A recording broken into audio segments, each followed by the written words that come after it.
Earlier this month, demolition crews tore down the Blighted Citizens Bank building on the corner of Grand River and Abbot in East Lansing. But before becoming an eyesore, it was Abbot Apartments and one couple's very first home together. Fox 47's Alani Latang caught up with them as they picked up a piece of their history. It was kind of nostalgic for us, and see it go. It needed to go, but still, it was like a little piece of history. A little piece of our history. That's kind of disappeared. Yeah. Tom and Deborah said sometimes things have to disappear to make room for new things. And they're pleased to see East Lansing continuing to thrive.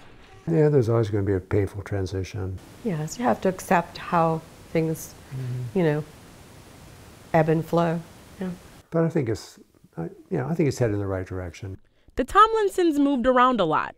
New York, Virginia, Germany, but always made it back to mid-Michigan, where years later, their old apartment became the East Lansing State Bank, leading Deborah back to the old stomping grounds. 20 years later, I think that the floor I was working on might have been the floor I lived on. This is where the Tomlinsons once lived, where Deborah once worked, and now they have a piece to keep with them. This piece is probably the piece that I would be most connected to, because this was lining the walls of the vestibule to the entrance.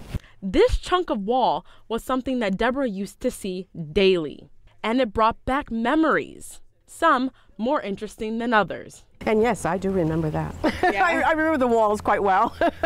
Coming in from parties and, taking things in the elevator upstairs to my apartment, taking things back down. Her other stone piece she got was from the old East Lansing State Bank. She said it used to line the pillars inside the offices.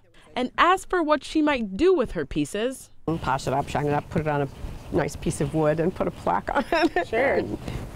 50 years. You don't want to just leave it the way it is? Maybe. Yeah. And that was Alani Latang reporting.